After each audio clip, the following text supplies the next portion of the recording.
meantime, we turn now to the breaking developments. We learned late today that the U.S. has launched new airstrikes on Iranian-backed militants. It comes after a missile attack on a U.S. base in Iraq.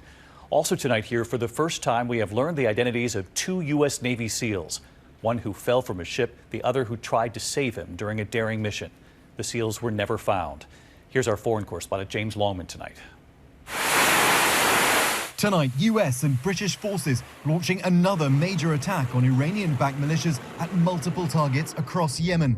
They're aimed at stopping Houthi rebels' attacks on ships in the Red Sea. The White House insists the strategy is working. The strikes that we have conducted ashore in Yemen have degraded Houthi capabilities. But so far, retaliatory airstrikes have failed to stop the Houthis. And it comes amid escalating tensions in the region. US troops at Al-Assad Air Base in Iraq came under attack over the weekend. Iranian-backed militias fired 17 ballistic missiles and rockets. Most were intercepted, but the Pentagon says at least 2 US personnel suffered traumatic brain injuries. It's just the latest in more than 150 attacks against US troops in Iraq and Syria since October.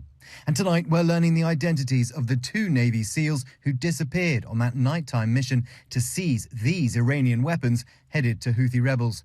37-year-old Christopher Chambers and 27-year-old Nathan Gage Ingram. After a 10-day search, the Pentagon now confirms the men are presumed dead. It underscores how dangerous the mission can be and the dangers that these brave warriors are willing to face every day.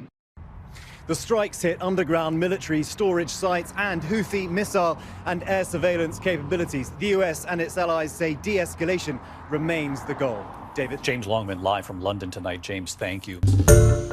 Hi, everyone. George Stephanopoulos here. Thanks for checking out the ABC News YouTube channel. If you'd like to get more videos, show highlights, and watch live event coverage, click on the right over here to subscribe to our channel. And don't forget to download the ABC News app for breaking news alerts. Thanks for watching. You're watching BBC News. If you are just joining us, I can tell you that US and UK airstrikes have resumed in Yemen this evening. There have been strikes in Sana'a, the capital of Yemen, and we are told that US jets from the carrier Eisenhower have been involved in those strikes. Our panel, Ron Christie and Tim Allen, are still with us. I want to talk, Ron, about the US military, because 2 US Navy SEALs who went missing during an operation to seize some of these Iranian-made weapons that were bound for the Houthis, we're told are dead. This was the statement we got from US Central Command. After a 10-day exhaustive search, they say our 2 missing US Navy SEALs have not been located and their status has been changed to deceased. That incident, Ron, took place a few days ago when elite soldiers were boarding a ship off the coast of Somalia. But we've also been told that there were strikes on the Al-Assad air base in Iraq in which 2 military personnel have been very seriously injured. And suddenly we've got American personnel dying and being wounded. Over 140 strikes on US bases and installations since October the 7th. So slowly but surely, as Lee says, this is starting to spread and the Americans are being dragged into it. I think that's absolutely right. And I think Lee's analysis here, not only was it eloquent, but I think it really points to something from a domestic standpoint here in the United States where you have bipartisan consensus. You have Republicans in the Congress who are saying, why are we sending American men and women to needlessly die overseas, particularly in the disastrous way that we pulled out of Afghanistan? And then you have more moderate/progressive members like Ro Khanna from California, my beloved home state and district in California, a Democrat, who has said, why are we not invoking the War Powers Resolution? Why isn't the president coming to Congress? Because under our Constitution, you have to declare war not through the president, but through the Congress. And why is the president taking these unilateral actions? Well, it's because he doesn't want to declare a war, does he? He's in an election year, and he certainly doesn't want to be suggesting that he's sending more troops overseas, having brought troops back from Afghanistan, not in an election year.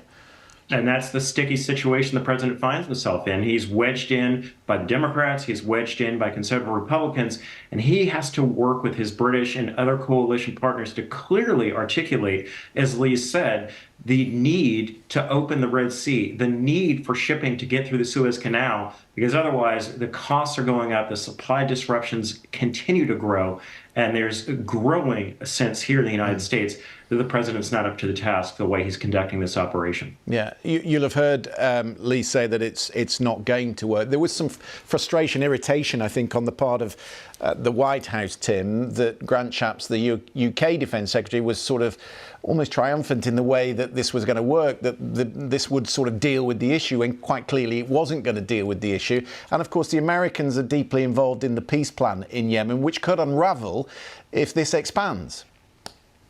Yes, but I think it's been interesting how David Cameron has actually been in Washington and sort of making the case often on behalf of the American government sometimes, whether it be about Ukraine, which has been an issue that where there's been political splits in the US and concerns about whether there will be enough commitment going forward for that. And it's been Cameron that has been out there making the case on American media, and equally on this issue, where UK government ministers are getting involved on US media, often to be backing up the American government when it is facing internal problems and internal debate. And I think that's going to, I think Cameron himself, now as back as the Foreign Secretary, is going to be increasingly important. Having been a former Prime Minister, he's able to have the diplomatic heft to go to a lot of capitals and to get to meet people that maybe other Foreign Secretaries wouldn't have got to meet, and is becoming increasingly influential on putting the case. And whether it is on Ukraine or this, it is actually interesting that it's UK ministers in America making the case. Just let me pick that up. We've only got a minute left, Lise, to the end of the programme. But just on that issue, do you think the UK is influential in this argument? Well, they want to be seen to be backing the United States, both of them. Their own populations are losing in this Red Sea confrontation. But it is the United States which calls the shots, and the Houthis know that.